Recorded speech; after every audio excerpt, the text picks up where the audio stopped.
प्यारे सज्जनों, माता पिता के आशीर्वाद अगर हों तो दुनिया की कोई भी ताकत कहीं भी तुम्हें पराजित नहीं होने देगी। माता पिता की सेवा का फल निश्चित रूप से मिलता है।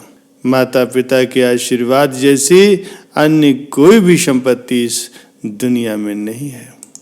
पूरी हो जाती है हर मन्नत, धरती पर उतर आती है जन्नत। अमृतमयी दुआओं का रहता है हमेशा साथ, जब सर पर होता है माता पिता के आशीर्वाद का हाथ। जिंदगी की हर मुश्किल हो जाती है आसान, सफलता की आसमान तक हो जाती है उड़ान।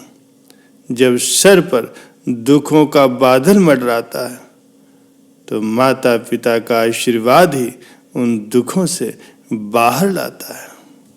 प्यारे सज्जनों, गुजरात के एक व्यापारी की एक सत्य घटना है।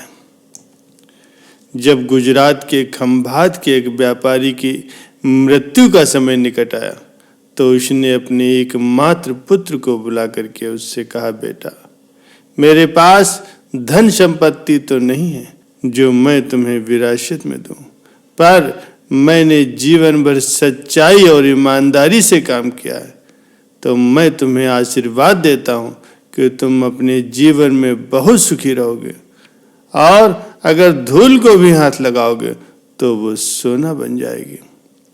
उस बेटे ने सिर झुका करके पिताजी के पैर छुए और पिताजी ने सिर पर हाथ रख करके उसे आशीर्वाद दिया और बड़े ही संतोष से अपने प्राण त्याग दिए।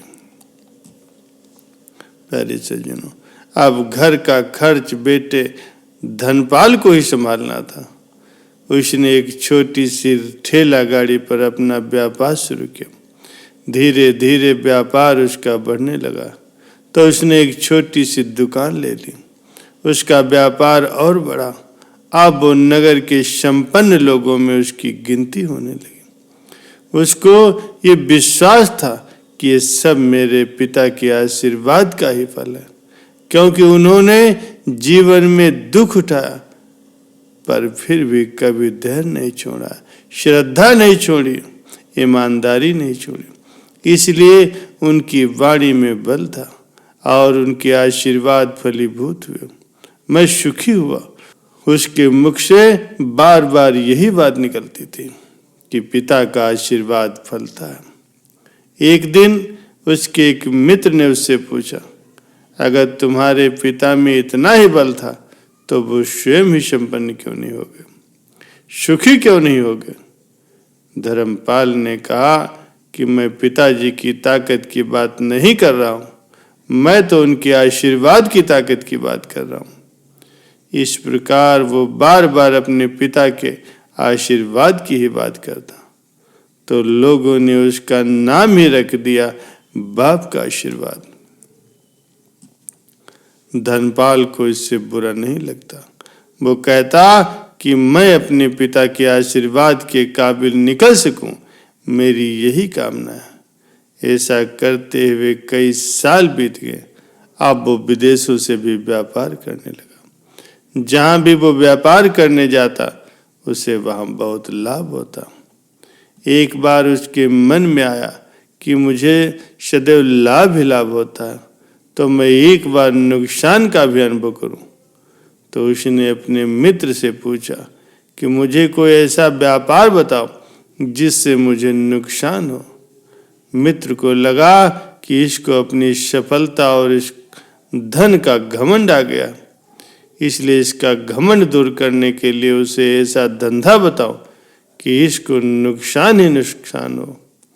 तो उसने उसको बताया कि तुम अपने यहाँ से लौंग खरीदो और इसे जहाज में भर करके अफ्रीका के जंजीबार द्वीप में जाकर के बेचो। धर्मपाल को ये बात ठीक लगी। जंजीबार तो लौंग का ही देश है। व्यापारी वहां से लौंग भारत में लाते और यहाँ 10-12 गुना भाव पर बेचते।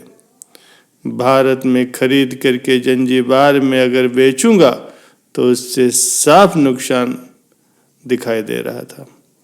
लेकिन धर्मपाल ने ये तय किया कि मैं भारत में लौंग खरीद करके इसे जंजीबार में ले जा करके खुद बेचूंगा।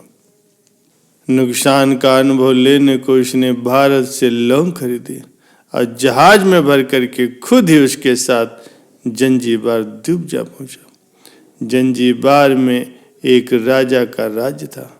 धर्मपाल जहाज से उतर करके लंबे रेतीले रास्ते पर चला जा रहा था वहां के अन्य व्यापारियों से मिलने के लिए।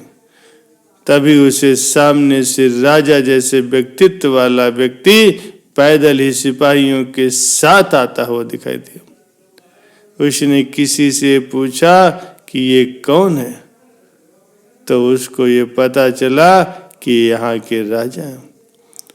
राजा ने उसको सामने देख करके उसका परिचय पूछा। उसने कहा कि मैं भारत के गुजरात के खंभात जिले का व्यापारी हूँ और यहाँ पर व्यापार करने आया हूँ। राजा ने उसको व्यापारी समझ करके उसका आदर किया और उससे बात करने लगा। धर्मपाल ने देखा कि राजा के साथ सैकड़ों सिपाही हैं, लेकिन उनके हाथ में तलवार बंदूक आदि कुछ भी न होकर के बल्कि बड़ी बड़ी चलनियाँ हैं। ये देखकर उसको बड़ा आश्चर्य हुआ। उसने बहुत ही विनम्रता से राजा से पूछा, महाराज आपके सैनिक इतनी बड़ी बड़ी चलनियाँ लेकर के क्यों घूम रहे हैं? राजा ने हंस करके कहा, बात यह है कि आज सवेरे मैं समुद्र तट पर घूमने आया था, तब मेरी उंगली से एक अंगूठी यहाँ निकल करके कहीं गिर गई थी। अब रेत में अंगूठी कहाँ गिरी ये पता नहीं है, तो इसीलिए मैं इन सैनिकों को साथ लेकर के आया हूँ। ये रेत छान करके मेरी अंगूठी उसमें से तलाश करेंगे। धर्मपाल ने कहा, महाराज आपकी अंगूठी तो बहुत महंगी होगी। राजा ने कहा, नहीं, उससे बहुत अधिक कीमत वाली अनगिनत अंगूठियां मेरे पास हैं, पर वो अंगूठी एक साधु का आशीर्वाद है। मैं मानता हूँ कि मेरा राज्य इतना मजबूत और सुखी उसी साधु के आशीर्वाद से हुआ, इसलिए मेरे मन में उस अंगूठी का मूल्य इस राज्य से भी ज्यादा है। इतना कह करके राजा ने फिर पूछा, बताओ सेठ जी, इस बार आप क्या माल लेकर के आए हो? धर्मपाल ने कहा, लौंग। लौंग? राजा के आश्चर्य का ठिकाना न रहा। ये तो लौंग का ही देश है सेठ जी, यहाँ लौंग बेचने आए हो। किसने आपको ऐसी सलाह दे दी? जरूर वो आपका कोई दुश्मन होगा। यहाँ तो एक पैसे में मुट्ठी भर लौंग मिल जाते हैं। यह लौंग को भला कौन खरीदेगा और तुम क्या कमाओगे? धर्मपाल ने कहा, मुझे यही देखना है कि यहाँ भी मुझे लाभ होता है या नहीं। मेरे पिताजी के आशीर्वाद से आज तक मैंने जो भी काम धंधा किया है उसमें लाभ ही लाभ हुआ, तो अब मैं ये देखना चाहता हूँ कि उनके आशीर्वाद यहाँ भी फलते हैं या नहीं। राजा ने पूछा कि पिताजी का आशीर्वाद, इसका क्या मतलब हो? धर्मपाल ने कहा कि मेरे पिताजी ने सारा जीवन सच्चाई और ईमानदारी से काम किया, लेकिन धन नहीं कमा सके। उन्होंने मरते समय मुझे भगवान का नाम लेकर के मेरे सिर पर हाथ रखते हुए मुझे आशीर्वाद दिया था कि तेरे हाथ से धूल भी सोना बन जाएगी। ऐसा बोलते बोलते धर्मपाल नीचे झुका और जमीन की रेत से एक मुट्ठी भरी और सम्राट के सामने मुट्ठी खोल करके उंगलियों के बीच में से रेत नीचे गिराई। धर्मपाल और राजा दोनों के आश्चर्य का कोई ठिकाना नहीं था। उसके हाथ में एक हीरे जड़ित अंगूठी थी। ये वही राजा की गुम हुई अंगूठी थी। अंगूठी देखकर राजा बहुत ही प्रसन्न हुआ। बोला, वाह भगवान जी, आपकी लीला का भी कोई पार नहीं है।